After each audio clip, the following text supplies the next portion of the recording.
Oke, assalamualaikum warahmatullahi wabarakatuh. Waalaikumsalam warahmatullahi wabarakatuh.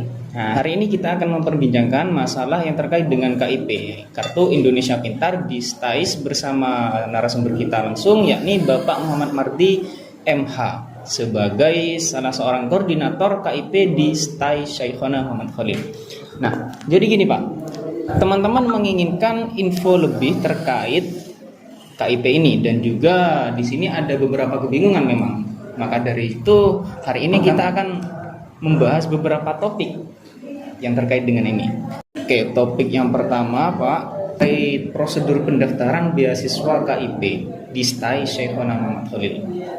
Ya, sebelum kita masuk ke pendaftaran khusus yang ada di Sekolah Tinggi Agama Islam Syekhona Muhammad Khalil, kita berbicara proses awalnya. Sebenarnya proses awal kita dari dulu itu per 2 tahun kita dapat sebenarnya, mulai dari tahun 2017, 2019. Nah, mulai dari 2020 itu ada kebijakan lain, kita setiap tahun diperbolehkan asalkan laporan kita ke pusat itu bagus dan lancar seperti itu. Berarti tahun-tahun sebelumnya masih dibatasi ya Pak? Dibatasi. Jadi terkadang 1 tahun, terkadang 2 tahun, terkadang 3 tahun baru dapat. Tapi untuk tahun ini, mulai dari tahun 2020 kemarin itu kita dapat kuota setiap tahunnya. Tapi karena kemarin itu pas 2019 kita dapat bidik misi, tahun 2020 itu berubah namanya KIP. Nah, KIP itu pertama kita dapat itu 8 kuotanya. 8 orang. Jadi kita ajukan ke sana dan tidak seviral seperti saat ini karena kita bukanya tahun kemarin itu kepada maba yang sudah daftar reguler. Oh iya. Nah, untuk tahun ini karena kuotanya itu ada 12 dan tidak ditentukan prodi mana, nanti yang ikut tes lulus semuanya itu semisal dari prodi PBA semua ya PBA semua. Kalau yang lulus dari ekonomi ya ekonomi semua. Berarti yang sekarang untuk tahun ini tesannya rata Pak? Rata. Jadi karena kita bukan membuka untuk maba yang sudah daftar, tapi untuk maba yang baik yang daftar atau yang sudah daftar atau yang belum daftar itu boleh mendaftar KIP semuanya. Jadi ada peserta yang memang khusus daftar ke KIP itu.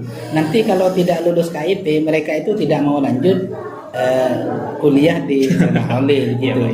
Ya tidak masalah karena kan ini terbuka untuk umum oleh kita. Nah, proses pendaftarannya yang pertama itu harus daftar kita buka itu mulai tanggal 4 Agustus kemarin sampai tanggal 17 Agustus 2021. Berarti kira-kira kurang seminggu dari sekarang Pak ya? Kurang seminggu. Sekarang sudah tanggal 12. Jadi 5 hari lagi akan tutup.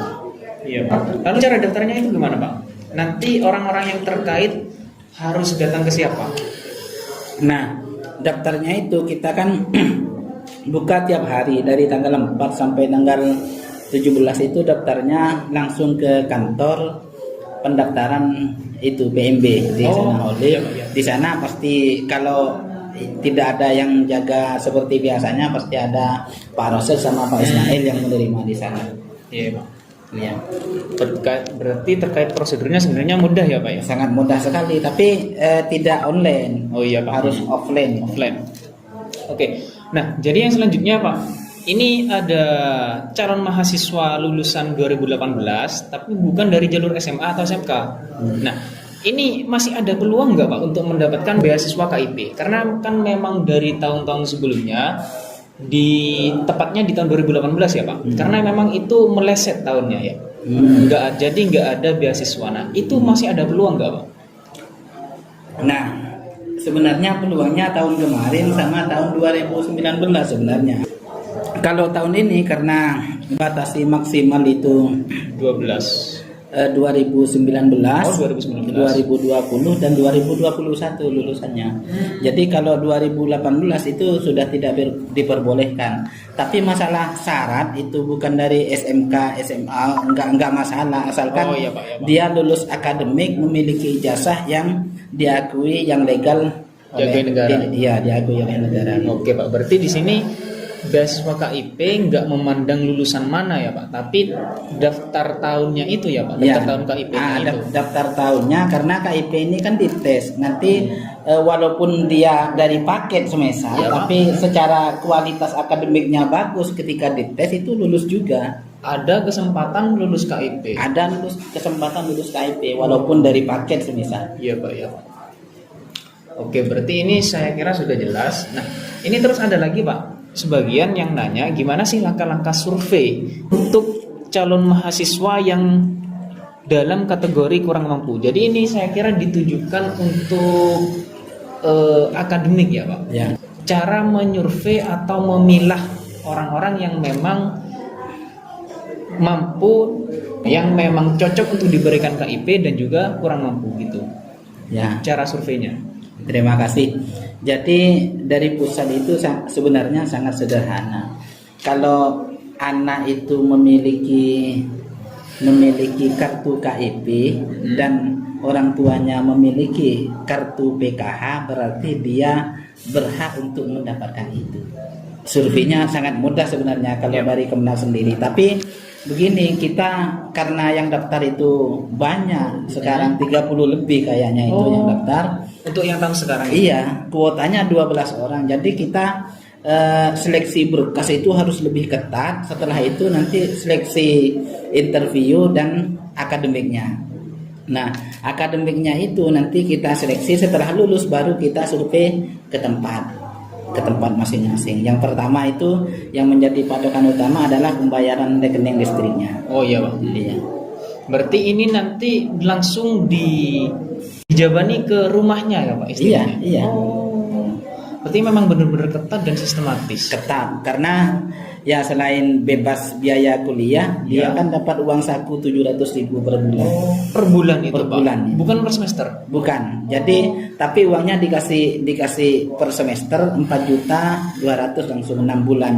700 kali 6 bulan berarti 42. Dan itu cuma dipotong biaya SPP tok nanti ya Pak? Itu sudah lain. Kalau lain, beda lagi. Iya, kalau sama SPP 6.600.000 semuanya. Jadi oleh pusat itu 2.400.000 langsung dimasukkan ke kampus. Iya. Terus yang 4.200.000 itu dimasukkan uang saku kepada teman-teman itu. Berarti ini nggak bisa dimanipulasi nanti? Nggak ya, Pak? bisa dimanipulasi. Semisal minjem rumah tetangga pasti ketahuan. Pasti ketahuan. Ya. Oke Pak. Iya. Oke. Langsung ke yang selanjutnya Pak. Nah ini untuk melakukan pendaftaran, apakah ada biaya administrasi Pak yang harus dipenuhi? Ya, sekarang kan kita terbuka untuk umum, tidak kayak tahun-tahun sebelumnya. Itu dikhususkan kepada maba yang sudah daftar dan prodinya sudah diketahui. Nah, bagi yang khusus daftar KIP itu baik yang sudah daftar reguler atau yang belum daftar reguler itu bebas biaya administrasi, tanpa biaya administrasi sepeser pun. Ya. Kecuali dia daftar reguler. Kalau reguler kan memang bayar. Ya. Tetapi kalau daftar KIP-nya itu tidak ada biaya sama sekali. Bersih ya Pak? Bersih. Dari awal, mulai dari daftar awal sampai lulus nanti tidak ada biaya sama sekali. Oke Pak. Saya kira itu sudah cukup menjawab untuk pertanyaan yang selanjutnya. Nah, ini yang terakhir nih Pak. Untuk tes seleksi ini, apakah ada ketentuan-ketentuan khusus untuk beasiswa seperti kayak yang tahun-tahun kemarin itu kan ada beasiswa guru madin? Ya. Apakah ada semacam untuk itu Pak? Ya. KIP ini? Ya, ada yang bahkan lebih ketat sebenarnya. Oh, lebih ketat? Lebih ketat. Itu gimana tuh Pak? Ini kalau KIP itu kan seleksi berkasnya kita ketat. Melihat dari pembayaran rekening dan kartu KIP serta kartu PKH dari orang tua. Yang pertama. Terus yang kedua nanti ada seleksi akademik dan interview juga. Nah, seleksi akademiknya kalau guru madin itu kan membaca kitab. Kalau kita dites semua, di sini ada 3 prodi, dari 3 prodi itu kemampuannya dites semua itu. Bukan hanya 1 prodi nanti. Loh, berarti per anak itu Pak dites kemampuannya di 3 prodi? Di 3 prodi ada ya nanti materinya ada materi hukum, ada materi ekonomi dan ada materi kependidikan bahasa. Berarti semisal saya anak ESI, saya masih juga harus melengkapi tes-tes yang berasal dari bahasa Arab dan hukum. Dan hukum ya. Karena semua ilmu kan linier Iya, Pak, iya, sebenarnya. Pak. Ada pasti ada hubungannya kan gitu. Lebih ketat ini daripada beasiswa Madin. Iya. Karena kalau beasiswa Madin itu kan hanya ditanggung biaya kuliah tanpa uang saku. Tapi kalau ini uang sakunya Juga agak plus uang besar. saku ya, Pak? Nah, gitu. Bener-bener. Dan juga kuotanya lebih banyak dari yang sebelum-sebelumnya. Iya. Ini Sekarang untuk paling 12 banyak. orang. Iya, sebelumnya itu kita tahun 2017 dapat 10, 2019 dapat 10, 2020 dapat 8, untuk 2021 kita 12 langsung. Oke, Pak. Nah, nanti kira-kira pas interview ini si calon penerima KIP ini ditanyangin apa saja, Pak? Ya, nanti itu Rahasia perusahaan. rahasia Oke, Pak. perusahaan. Oke. Jadi kalau memang- dikasih tahu di sini nanti tahu semua sih. Iya, Pak. Persiapan mereka ya, Iya, Pak? iya. Oke, Iya. oke. Berarti memang ada info-info yang sifatnya itu tidak cocok untuk dipublikasi. Iya, iya. Oke, Pak. Nah, jadi saya kira ini sudah cukup membantu ya, Pak, info-info yang sekarang. Nah, semoga ini juga membantu buat teman-teman, dan terima kasih Bapak untuk waktunya yang sekarang. Saya kira ini sudah cukup. Assalamualaikum warahmatullahi wabarakatuh. Waalaikumsalam warahmatullahi wabarakatuh.